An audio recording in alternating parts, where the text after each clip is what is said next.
네, 본문 느헤미야 10장은 유다 백성들이 하나님과 세운 언약을 기록하고 있습니다. 느헤미야가 총독으로 부임하여서 예루살렘 성벽을 재건하고 또 경제적인 문제로 분열되어 있던 백성들이 온전히 연합할 수 있도록 인도해 주었습니다. 또 성벽을 건축하면서 나타났던 일련의 사건들을 통하여서 하나님이 자기들과 함께 하신다, 또 우리를 온전하게 하신다라는 것을 되새긴 유다 백성들이 다 같이 모여서 하나님의 말씀을 들으며 초막절 절기를 기쁨 가운데 지켰습니다. 그리고 이후에 다시 모여 자기들의 죄와 조상들의 죄를 자복하면서 이제 그들이 하나님과 언약을 세우고 맹세하게 됩니다. 오늘 말씀은 그 언약의 내용을 기록하고 있습니다. 먼저 10장 1절은 언약에 인봉한 자는 이러이러하다라면서 그들의 이름을 소개하는데 27절까지 총독 느헤미야에서부터 제사장들과 레위인들 그리고 백성의 우두머리들의 이름을 기록하고 있습니다. 이들이 유다 백성들이 하나님과 언약을 세울 때 그것을 문서로 기록하였고, 이 서약서에 이 지도자들이 먼저 자신들의 이름을 기록하면서 이 언약을 굳게 지키겠습니다라고 맹세를 하였습니다. 또 언약 맹세는 지도자들만 하지 않았습니다. 초막절 절기 이후에 같이 모였던 모든 백성이 이 언약에 동참합니다. 느헤미야는 그들을 남은 백성들이다, 또 제사장들과 레위 사람들과 문지기들과 노래하는 자들과 느디님 사람들이다라고 말하여서 이 백성들이 아주 많이 있었다, 언약에 동참한 자들이 아주 많이 있었다라는 것을 강조합니다. 특별히 느헤미야는 이 남은 백성들이 이방 사람과 절교하고 하나님의 율법을 준행하는 모든 자라고 소개하고 있습니다. 새번역 성경은 이 구절을 주님의 율법을 따르려고 그 땅의 여러 백성과 인연을 끊은 모든 자들이라고 번역을 합니다. 즉 그들은 세상에서의 손해를 감수하고 하나님의 율법으로 그리고 믿음으로 살기를 결단하는 그런 삶을 살았습니다. 또 이 언약에 그들의 아내와 자녀들도 동참하여서 이스라엘 온 공동체가 하나님 앞에 언약을 세우고 이 새 언약에 동참하게 되는 것을 기록하고 있습니다. 지도자들은 공개적으로 서약서에 자신의 이름을 기록하였고, 남은 백성들은 구두로 이 언약에 동참하고 있습니다. 그들은 형제 귀족들을 따라서 저주로 맹세했다라고 말씀하는데요. 신명기 27장을 보면 모세가 이스라엘 백성들에게 너희가 가나안 땅에 들어가게 되면 에발산에다가 제단을 쌓고 그 다음에 그 산에서 하나님의 말씀을 선포하고 축복의 말씀과 저주의 말씀이 선포될 때 어떤 말씀이든지 아멘으로 대답하라고 명령을 합니다. 그 말씀들은 우상은 가증하니 우상을 만들어 세우는 자는 저주를 받는다. 부모를 경홀히 여기는 자는 저주를 받는다. 이웃을 암살하는 자는 저주를 받는다. 이 율법의 말씀을 실행하지 않는 자는 저주를 받는다라는 하나님의 명령에 불순종하면 저주를 받는다라는 그 선언이었습니다. 모세는 이 명령에 아멘으로 답하게 하여서 하나님의 율법에 저주로 맹세하게 하였습니다. 그리고 가나안 땅에 들어간 여호수아와 이스라엘 백성들이 여리고와 아이성을 점령한 이후에 바로 에발산으로 가서 하나님의 명령대로 제단을 쌓았습니다. 그리고 백성들이 그리심산 앞과 에발산 앞에 서서 모세가 명령한 이 율법의 말씀을 선언하고 그 말씀에 아멘으로 답을 합니다. 하나님이 모세를 통해 주신 말씀을 우리가 굳게 지키겠습니다라고 맹세한 것이고, 이를 어기면 우리가 저주를 재앙을 받겠습니다라며 하나님의 선언에 동의한 것입니다. 그리고 시간이 흘러 이 느헤미야 때에 포로에서 돌아온 백성들도 모세를 통하여 하나님께서 주신 그 명령에 우리가 온전히 순종하겠습니다. 여호와의 모든 계명과 규례와 율례를 따라 행동하겠습니다라고 맹세하고, 이를 어기면 우리가 저주와 재앙을 받을 것입니다라고 언약을 세우고 있습니다. 그들은 제일 먼저 이방 민족들과 결혼하지 않겠다라는 맹세를 합니다. 포로에서 돌아온 백성들에게 이 이방 민족과의 결혼은 계속해서 올무가 되었던 문제입니다. 정치 지도자들인 방백들과 민장들은 그 땅에서의 안정을 꾀했기 때문에 이방 민족과 결혼 동맹을 맺고 그들과 함께 섞여 사는 것들을 추구하였습니다. 또 이런 움직임에 몇몇 제사장들과 레위인들도 동참하였었습니다. 하지만 에스라와 느헤미야는 이방인들과의 결속을 끊어내야 된다. 영적으로 우리 주변에 유혹거리를 남겨둬서는 안 된다라면서 이방인들과 결혼한 것들을 강력하게 금지했었습니다. 이스라엘의 역사에서 그들을 끊임없이 괴롭혔던 문제는 이방의 관습이라는 유혹에 빠져서 시작된 우상 숭배였습니다. 그래서 느헤미야와 백성들은 우리가 이방 민족과 이제는 철저히 분리되겠습니다. 그들과 철저히 구별되겠습니다. 라고 맹세하면서 그들의 언약을, 그들의 약속을 시작하고 있습니다. 그 다음 맹세는 안식일을 거룩히 지키겠다라는 맹세였습니다. 하나님은 하나님의 율법을 통해 안식일에는 아무 일도 하지 말고 오직 성회로 모일 것을 명령하셨습니다. 그리고 느헤미야와 백성들은 그 구체적인 실천 방안으로 안식일에 우리가 매매 행위를 하지 않겠다라고 맹세를 합니다. 예루살렘 성벽이 재건되기 전에 유다 백성들은 주변의 민족들로부터 수탈을 당하고 또 모욕과 수치를 받았습니다. 이제 성벽이 재건되어서 그들에게 안전지대가 주어졌고 그곳에서 보호를 받을 수 있게는 되었지만 여전히 경제적으로는 다른 나라들에게 예속된 채로 다른 나라들의 도움 없이는, 그들과의 교역이 없이는 스스로 살아갈 수가 없는 그런 처지에 있었습니다. 또 이방 나라에는 안식이라는 개념이 없었고 상인들도 자신들의 필요를 따라 이동하면서 매매 행위를 했기 때문에 유다 백성들이 상인들이 오는 날짜에 맞춰서 그 장에 참여하고 자신들의 필요를 채울 수밖에 없었습니다. 출애굽기 16장에서 이스라엘 백성들이 하나님께 이 광야에서 우리가 먹을 것이 없습니다 라고 부르짖을 때 하나님께서 그들에게 양식을 주십니다. 이스라엘 백성들은 아침마다 하나님이 내려주시는 양식을 거두어 드렸고 이것을 만나라고 불렀습니다. 다만 안식일에는 만나가 주어지지 않는다라고 하시면서 하나님은 안식일 전날에 이틀치를 거두라고 말씀하셨습니다.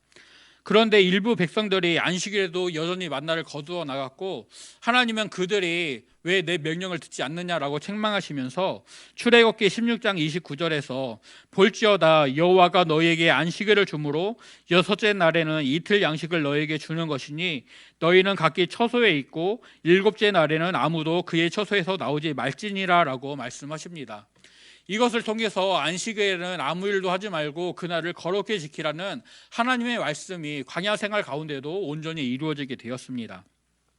일곱째 날에 만나를 거두지 않으므로 아무 일도 하지 않고 그 전날에 미리 준비해 놓은 음식들을 먹으면서 이스라엘 백성들이 광야 생활 중에도 안식일을 온전히 지킬 수가 있었습니다.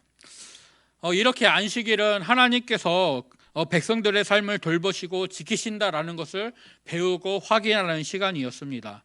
또 하나님의 은혜에 감사하면서 오직 하나님만이 우리의 필요를 채워주시는 분이시다라는 것을 믿음으로 고백하는 날이었습니다.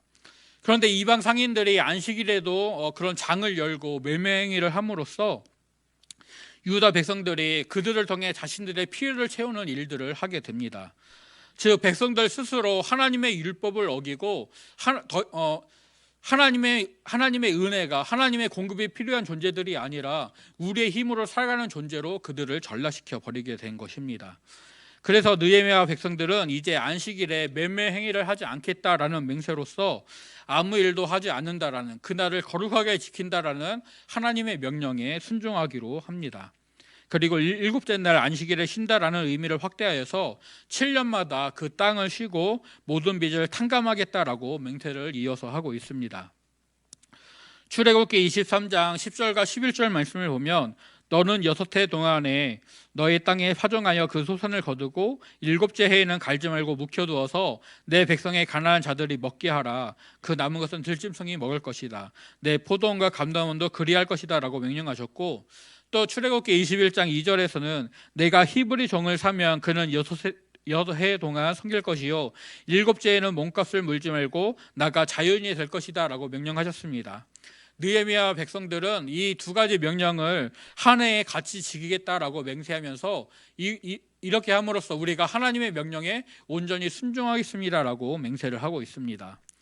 이방 백성들과 혼인을 하지 않겠다라는 분리의 맹세, 또 이방 민족들과 구별되는 안식일과 안식년과 빈면제의 그런 규칙들을 지키겠다라는 이 맹세는 그들이 하나님만 믿고 따르겠다라는 신앙의 표현이고, 또 하나님의 말씀을 구체적으로 실천하겠다라는 행동의 변화입니다.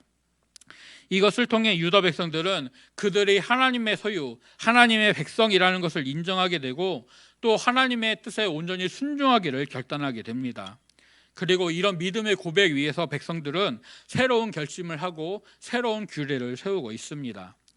32절은 백성들이 우리가 스스로 규례를 정한다라고 시작을 합니다. 하나님이 모세를 통해 명령하신 율법 외에도 백성들이 스스로 하나님께 언약을 세우고 규례를 정한다라고 말하고 있습니다. 첫 번째 규례는 성전을 위한 세금입니다. 백성들은 해마다 각각 3분의 1 세계를 바쳐서 하나님의 전을 위해서 사용하겠다라고 맹세하고 있습니다. 출애굽기 30장에서 하나님께서 모세를 통해 인구 조사를 할 때 그 조사를 받은 백성은 반세겔씩을 생명의 속전으로 하나님께 드려야 한다라고 말씀하셨습니다. 이 드렸던 예물로 성막을 위해 사용을 했었습니다. 또 왕정 시대의 요아스 왕은 여호람 왕과 아달랴 여왕 때 훼손되었던 성전을 보수하기 위해 특별 세금을 거두기도 했었습니다. 그리고 히스기야 왕이 유월절을 지키고 성전 제도를 정비하면서 왕의 재산에서 번제에 사용할 제물들을 사용하게 하였습니다. 이제 백성들은 바사제국의 지배 아래에 있기 때문에 왕으로부터 그런 예물을 얻을 수 없었기 때문에 그들 스스로 성전 유지와 율법이 명령하는 상문제 등의 규례들을 지키기 위해서 우리가 세금을 거두어 성전을 위해 사용하겠습니다라고 맹세를 하고 있습니다. 그 다음에는 나무 장작 예물에 대한 규례입니다. 레위기 6장 12절과 13절에서는 제단 위에 불은 항상 피어 꺼지지 않게 할 것이다. 제사장은 아침마다 나무를 그 위에서 태우고 번제물을 그 위에 버려놓고 화목제의 기름을 그 위에서 불사르고 이 불이 끊임이 없이 계속 타올라야 된다라고 말씀하셨습니다. 이 명령대로 순종하기 위해서는 많은 나무들이 필요하였고 그래서 백성들은 제비를 뽑아서 각기 종족대로 해마다 정한 시기에 제단에서 불사를 나무들을 재고 가는 것으로 그들이 언약을 세우고 있습니다. 다음으로 백성들이 개인이 드리는 예물들 그리고 하나님이 정하신 예물들에 대한 규례를 맹세하고 있습니다. 가나안 땅은 이스라엘 백성들에게 주어진 땅이지만 엄밀히 말하면 하나님이 약속으로 주신 땅이고 그 땅의 소유권은 하나님께 있습니다. 이스라엘은 그 땅에 대한 거주권과 사용권을 얻어서 그 땅에서 살고 있는 것입니다. 백성들이 하나님을 섬기고 그 명령에 순종하는 한 이 거주권과 사용권은 그 백성들에게 또 백성의 후손들에게 계속해서 이양될 것입니다. 그래서 하나님은 가나안 땅이 이스라엘 백성들에게 영원한 기업이다라고 말씀해 주셨습니다. 하나님의 땅에서 살고 있고 또 그 땅을 사용하는 백성들은 주인이신 하나님께서 정하신 규례대로 하나님 토지에서 거둔 곡식들 그리고 열매들의 처음 것들을 하나님께 드려야 했습니다. 또 자녀들과 가축들의 처음 것을 하나님께 드리라는 그 명령이 있었습니다. 특별히 민수기 18장에서는 하나님께서 아론과 아론의 후손 제사장들에게 이스라엘 백성들이 처음 난 짐승을 드릴 때에 그 피와 기름을 불사라 드리고 그 고기는 제사장들이 먹도록 허락해 주셨습니다. 이 말씀을 따라 느헤미야와 백성들은 소와 양이 처음 난 것을 성전으로 가져와서 제사장들에게 주겠다라고 맹세하고 있습니다. 또 백성들은 처음 난 것을 드리겠다라는 이 맹세에 밀가루와 포도주와 기름 등 하나님이 허락해 주신 1차 소산물을 가공해서 얻게 되는 물건들도 포함하고 있습니다. 이것들은 소재나 전제 등 하나님을 위한 제물로 사용되었고 또 제사장들의 필요를 채우는 데 사용이 되었습니다. 마지막으로 백성들이 11조를 레위 사람들에게 주겠다라고 맹세를 합니다. 이스라엘 백성들이 가나안 땅을 점령하고 그 땅을 분배받을 때 레위 지파는 이 분배에서 빠졌습니다. 하나님은 친히 그들의 기업이 될 것이다 라고 말씀해 주셨고 이스라엘 백성들이 바치는 11조로 레위인들이 살게 하셨습니다. 그리고 레위인들도 그들이 받은 것에서 11조를 다시 드렸고 이것으로 제사장들이 생활을 하였습니다. 오늘 말씀에서 백성들이 성전세와 나무 장작 또 천열비와 11조에 대한 언약으로 하나님의 전을 버려두지 않겠다라는 맹세를 하고 있습니다. 또 그들이 하나님이 원래 주셨던 그 말씀을 따라 안식일을 지키고 이방 민족과 교류하지 않겠다라는 언약을 세웁니다. 왕국 체제로 있을 때 다윗의 길로 행하는 믿음의 왕들은 자기 재산으로 하나님께 드릴 제물을 바치고 또 제사장과 레위인들의 필요를 공급하면서 이 하나님을 섬기는 성전 제도가 무너지지 않도록 온전히 제 기능을 하도록 했었습니다. 하지만 하나님을 떠난 왕들이 더 많았고 그때마다 성전은 훼손되고 제사장들과 레위인들은 어려운 삶을 살아야만 했습니다. 이제 다른 나라의 지배를 받는 상황에서 느헤미야 백성들은 우리가 스스로 이 성전을 돌보고 유지하겠습니다라고 맹세를 합니다. 유대인들은 지금도 바사 제국이 정한 인두세나 통행세 등 많은 세금을 마련해야 합니다. 느헤미야 5장에서는 이 세금 때문에 우리가 힘들다라면서 백성들이 어려움을 토로하기도 했었습니다. 그런데 오늘 말씀에서 이 많은 인두세나 통행세 같은 세금에 더하여서 성전에 대한 세금도 내겠습니다. 또 우리가 여러 가지 예물로 하나님께 온전히 헌신하겠습니다라고 맹세하고 있습니다. 이것은 이스라엘 백성들이 우리가 단순히 바사 제국의 지배를 받는 노예 민족입니다라는 그들의 그런 생각을 뛰어넘어서 우리는 유일하신 참 하나님을 섬기는 하나님의 백성입니다라는 정체성을 드러내고 있는 믿음의 고백입니다. 고대 사회 이방 나라의 사람들은 자기들이 신에게 바친 예물이 신들의 필요를 채우는 것이다라고 생각을 했습니다. 그래서 내가 바치는 예물이 신을 기쁘시게 하면 신의 분노가 나에게 내리지 않는다라고 믿었고, 그래서 그들은 두려움 속에서 신들의 필요를 채우는 예물을 드렸습니다. 하지만 하나님은 이런 사람의 섬김이 필요하신 분이 아닙니다. 오히려 사람에게 생명과 호흡과 만물을 친히 공급하시는 분이십니다. 그럼에도 이스라엘에게 상번제나 율법에 대한 순종 등을 요구하시는 것은 백성들에게 그들의 참 주인이 누구이신지를 깨닫게 하고 또 그들이 어떤 삶을 살아야 되는지를 돌아보게 하시기 위함이었습니다. 이스라엘은 하나님의 규례에 순종하는 것을 통하여서 땅의 주인은 하나님이시고 이스라엘은 하나님의 은혜로 택함을 받아서 이 땅에 대한 거주권과 사용권을 선물로 받았다라는 것을 인정하게 됩니다. 또 하나님께서 그들에게 세우신 언약을 신실하게 지켜오셨던 것처럼 백성들 또한 하나님의 말씀에 신실하게 순종해야 된다는 의무가 주어지는 것을 그들이 깨닫게 됩니다.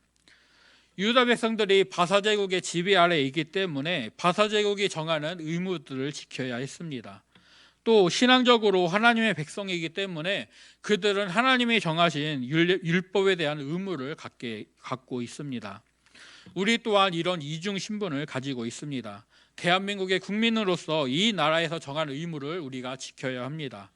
그리고 당연하게도 하나님의 백성으로서 하나님이 정하신 말씀에 대한 순종이 우리에게 요구되어집니다. 유다 백성들이 하나님에 대한 의무를 맹세하면서 그들이 언약을 새로 세웠던 것처럼 오늘 우리도 하나님에 대한 순종을 맹세하면서 하나님 앞에 언약을 세우고 그 언약을 실천하여 나아가는, 그것을 굳게 지키는 저와 성도님들이 되시기를 간절히 소원합니다. 유다 백성들이 하나님 앞에 세웠던 이 언약이 그들이 죄를 회개한 이후에 자발적으로 이루어졌다는 것을 우리는 주목해야 됩니다. 또 그리고 언약의 내용이 제사제도의 확립, 성전을 돌아보겠다라는 성전의 기능을 회복하는 것이었음을 주목해야 합니다. 성벽을 재건하고 말씀을 들으면서 온전한 믿음의 삶을 결단하게 된 백성들이 그들의 결심을 맹세로 선언하고 있습니다. 성전을 버려두지 않겠다라는 말로 우리가 하나님의 백성으로서 하나님과 올바른 관계를 맺어 나가겠다라고 선언합니다. 회개는 잘못된 것을 뉘우치고 고치는 행위입니다. 유다 공동체는 자신들과 조상들의 죄를 뉘우치면서 자복하였고 또 그들이 져야 하는 의무를 온전히 지키겠다라고 맹세하면서 그들의 잘못된 행동을 고치고 있습니다. 자원하는 심령으로 하나님을 찾고 하나님의 말씀을 따라 세상과 구별된 삶을 결단하는 오늘 이스라엘 백성들의 모습을 기억하면서 오늘 우리도 하나님 앞에 잘못된 것을 뉘우치고 또 고쳐서 온전한 삶을 살아내는 저와 성도님들이 되시기를 간절히 소원합니다. 그렇게 하나님 앞에 우리가 온전한 삶을 결단해 나아가게 될 때 우리의 삶이 하나님 앞에 드려지는 귀한 믿음의 삶, 또 하나님의 말씀으로 거룩하게 구별되어 나아가는 믿음의 삶이 될 줄로 믿습니다. 또한 이것이 하나님이 우리에게 진정 원하시는 하나님과 바른 관계를 맺음으로써 하나님의 은혜를 온전히 누리게 되는 그 축복의 통로가 되어진다는 것을 우리가 분명히 인정하고 그 말씀 앞에 우리의 잘못된 것들을 회개하고 자복하고 또 하나님 앞에 온전한 헌신과 순종을 맹세하면서 나아가는 저와 성도님들이 되시기를 간절히 소원하고 축복합니다.